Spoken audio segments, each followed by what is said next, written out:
কখন যে আসবে। আর এই 20 কোটি টাকাও তো অনেক ভারী।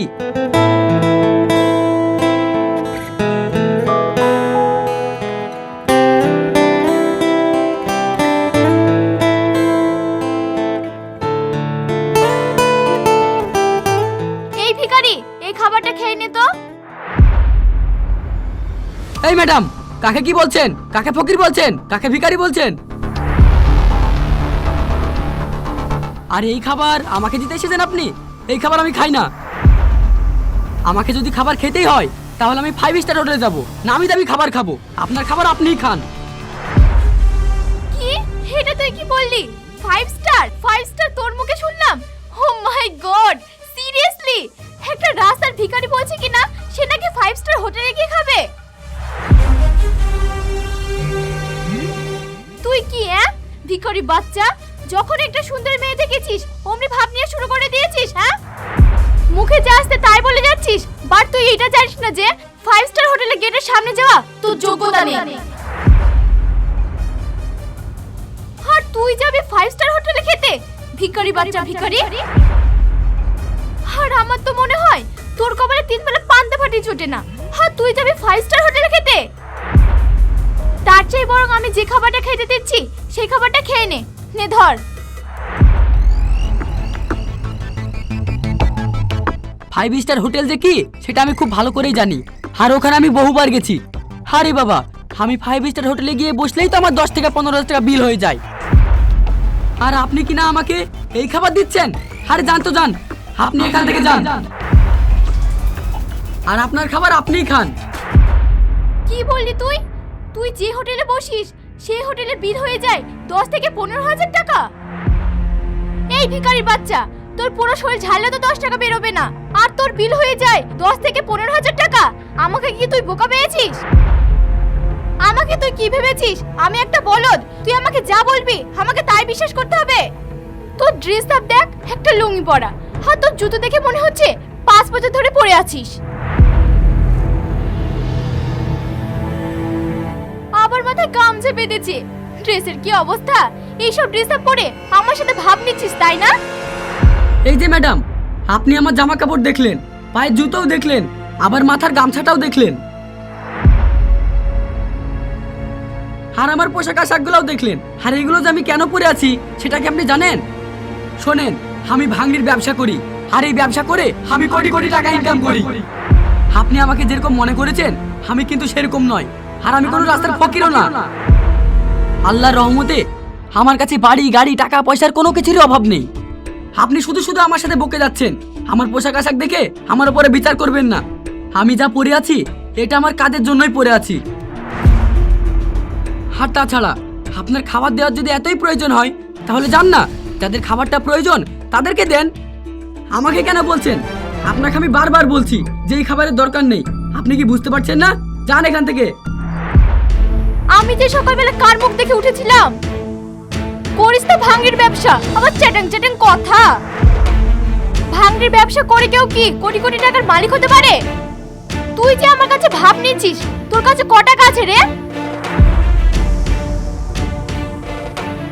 তুই যেভাবে আমাকে ডায়লগ দিচ্ছিস মনে হচ্ছে আমাকে টাকা দিয়ে ডুবে ফেলবি। চিটার বাটফার কোথাকার। আপনি কি বাংলা কথা বোঝেন না? আপনাকে আমি বারবার করে বোঝাচ্ছি যে এই খাবার আমি কেন খাবো। আমার কোনো খাবার লাগবে না, আমার খাবারের অভাব নেই। যাদের খাবারের অভাব আছে, যারা খাবার খেতে পাচ্ছে না, আপনার যদি খাবার খাওয়ানোর এতই ইচ্ছে থাকে তাহলে যান না, তাদেরকে গিয়ে খাওয়ান। আমার খাবার লাগবে না, যান তো এখান থেকে যান। ফালতু আমার সাথে ঝামেলা করবেন না। শোন, তোর কপালটা ভালো জানিস, আমার কাছে যে খাবারটা আছে এই খাবারটা দামি একটা খাবার।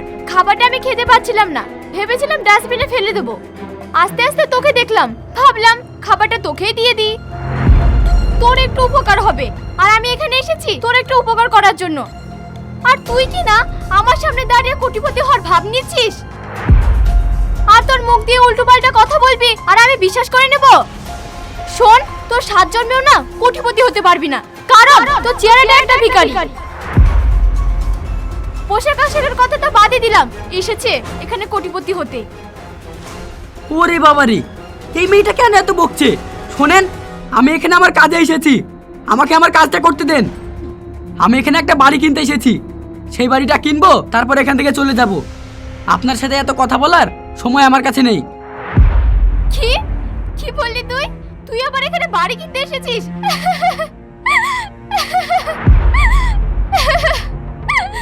হেই, তুই কি কিছু খেয়ে এসেছিস নাকি? তুই যে একটু আগে বললি 5 স্টার হোটেলে খাবার খাস, 10 থেকে 15,000 টাকা বিল করিস, আবার এখন বলছিস বাড়ি কিনতে এসেছিস।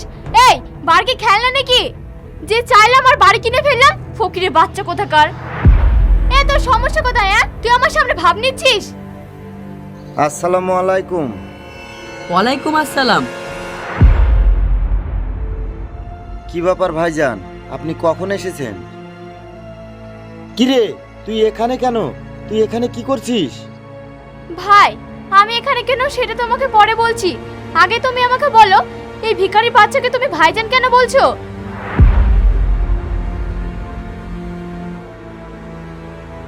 ওকে সালাম কেন দিলা? ও তো রাস্তার একটা ভিখারি, রাস্তাঘাটে এটা ওটা কুড়িয়ে বেড়ায়, আর তুমি ওকে সালাম দিচ্ছ? এই, তোর মাথা ঠিক আছে? তুই কাকে কি বলছিস? আর ও হচ্ছে হুমায়ুন স্যার, আমরা যে বাড়িতে থাকি ওই বাড়িটা কিনতে এসেছে। আর বাড়ির সঙ্গে সঙ্গে জায়গাটাও উনি কিনে নেবেন। স্যার, আপনি এখানে আর এই অবস্থা, আমি ঠিক বুঝলাম না। আরে, আমি তো তোমাদের বাড়িটাই চিনতে পারছিলাম না, সেই জন্য রাস্তায় এইভাবে এখানে দাঁড়িয়ে আছি। এরপরে এই যে এই ম্যাডাম এলো, আমাকেই খাবার খেতে বলছে। আমি বারবার উনাকে বলছি যে এই খাবারের আমার দরকার নেই, খাবারের আমার কোনো অভাব নেই। আপনাকে যদি খাবার খাওয়াতেই হয় তাহলে আপনি তাদেরকে গিয়ে খাওয়ান যাদের এই খাবারের প্রয়োজন আছে।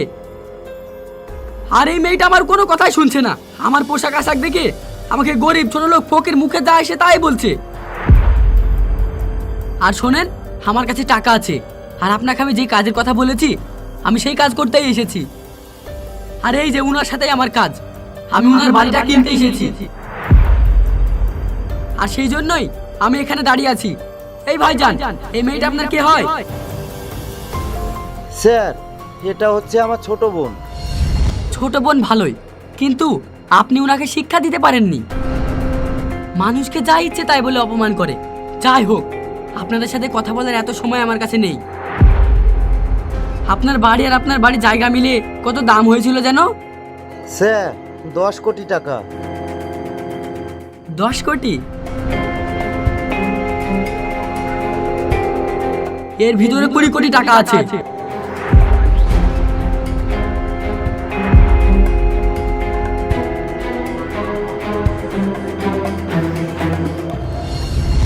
আর এই যে ম্যাডাম শোনেন, মানুষকে অপমান করার আগে মানুষটাকে জানবেন, বুঝবেন, তারপরে কথা বলতে আসবেন। মানুষের পোশাক দেখে মানুষকে আপনি বিচার করছেন। আমার পোশাক এরকম বলে কি আমি ভিখারি? আমার কাছে কোনো টাকা পয়সা থাকতে পারে না? আচ্ছা মানলাম, আমার কাছে কোনো টাকা পয়সা নেই, তাই বলে কি আমাকে সম্মান করা যাবে না? আমাকে আবোল তাবোল কথা বলতে হবে? আমাকে অপমান করতে হবে? শিক্ষা দীক্ষার অভাব আছে। এই ভাইজান, আপনার বোনকে একটু শিক্ষা দিয়েন। না মানে, আমি কল্পনা করতে পারিনি আপনি এত কোটিপতি। ভাইজান, আমি আমার ছোট বোনের হয়ে আমি আপনার কাছে ক্ষমা চাইছি। আপনার সম্পর্কে না জেনে শুনে অনেক কিছু খারাপ কথা বলে ফেলেছি। প্লিজ ওকে আপনি ক্ষমা করবেন। এই, ভাইজানের কাছে ক্ষমা চা বলছি। সরি, আমি আপনাকে না বুঝে অনেক রকমের কথা বলে ফেলেছি। প্লিজ আপনি আমাকে ক্ষমা করে দিয়েন। ভবিষ্যতে আজকের দিনের কথাটা আপনি মনে রাখবেন। কারোর পোশাক আশাক দেখে কারোর উপরে জাজ করবেন না, ঠিক আছে? আমি আপনাকে ক্ষমা করে দিলাম। আমাকে এবার আর একটা বাড়ি কিনতে যেতে হবে, পার্টি ওখানে দাঁড়িয়ে আছে আমার জন্য। আর এই যে, আপনি আপনার টাকাটা বুঝিয়ে নিন।